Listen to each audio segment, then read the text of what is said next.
জন্মদাত্রী মায়ের স্নেহের পরশ থেকে বঞ্চিত, চারপাশ মুখ ফিরিয়ে নিয়েছে। সাহচর্য বলতে শুধু একটি নিষ্প্রাণ খেলনা পুতুল। সেটিকে বুকে জড়িয়ে জীবনযুদ্ধে লড়ছে এক রত্তি বানর শাবক। আর সেই দৃশ্যেই কেঁপে উঠেছে সোশ্যাল মিডিয়া। 2025 সালের জুলাই মাস, জাপানের ইচিকাওয়া সিটি জুতে জন্ম নেয় ম্যাকাক প্রজাতির এক ছোট্ট শাবক। নাম তার পাঞ্চ। একদম সাধারণ একটা জন্ম, কিন্তু কয়েক মিনিটের মধ্যেই সবকিছু বদলে যায়।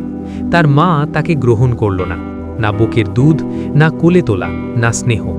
একটি নবজাতক যে পৃথিবীতে এসেই শিখল প্রথম স্পর্শ সবসময় ভালোবাসার হয় না। ছোট্ট শরীরটা কাঁপছিল, চোখ দুটো খুঁজছিল উষ্ণতা, কিন্তু সে পেল শুধু দূরত্ব। চিড়িয়াখানার কর্মীরা তাকে বাঁচিয়ে রাখলেন, কম্বলে জড়িয়ে রাখলেন, হাতে করে খাওয়ালেন, রাত জেগে পাহারা দিলেন। তবু একটা শূন্যতা ছিল, যে শূন্যতা কোনো যত্নে ভরে না।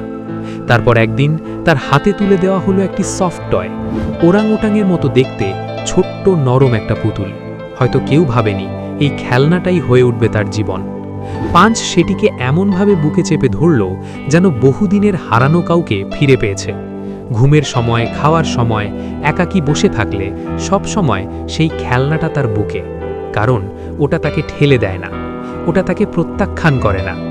কিছুদিন পর তাকে অন্য বানরদের সঙ্গে মেলানোর চেষ্টা করা হলো।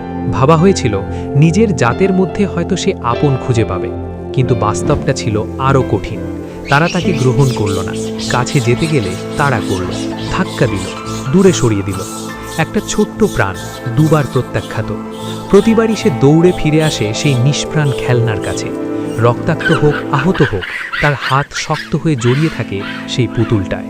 কারণ কখনো কখনো নিষ্প্রাণ জিনিসই সবচেয়ে কম কষ্ট দেয়। ভিডিওটি সোশ্যাল মিডিয়ায় ছড়িয়ে পড়তেই লাখো মানুষ থমকে যায়, কারণ তারা শুধু একটি বানর শাবককে দেখেনি, দেখেছে নিজেদের। আমরাও তো এমন, ভেতরে ভেঙে পড়ি কিন্তু বাইরে হাসি। কারোর অভাব ঢাকতে কোনো স্মৃতি, কোনো জিনিস, কোনো মানুষকে আঁকড়ে ধরি। পাঞ্চ শুধু একটি প্রাণী নয়, সে আমাদের নিঃসঙ্গতার আয়না। শেষ পর্যন্ত এক পূর্ণবয়স্ক বানর তাকে বুকে টেনে নেয়। প্রথমবার সে পায় উষ্ণতা, যা কোনো কম্বল দিতে পারেনি। ধীরে ধীরে সে অন্যদের সঙ্গে খেলতে শুরু করে। তার চোখে একটু একটু করে ভয় কমে, কিন্তু খেলনাটা, সেটা এখনও তার সঙ্গেই। কারণ প্রথম আশ্রয় কখনো ভোলা যায় না। সবচেয়ে বড় কষ্ট হলো যখন মা বেঁচে থেকেও পাশে থাকে না। আর সবচেয়ে বড় সত্যি হলো, ভালোবাসা না পেলে একটা খেলনাও হয়ে ওঠে একটা ভাঙা হৃদয়ের পুরো পৃথিবী। যদি এই গল্পটা আপনার মন ছুঁয়ে যায়, যদি এক মুহূর্তের জন্য আপনি চুপ করে ভাবেন, তাহলে দয়া করে এই ভিডিওটা লাইক করুন। কারণ আপনার একটি লাইক মানে এই ছোট্ট প্রাণটার গল্প আরও মানুষের কাছে পৌঁছবে।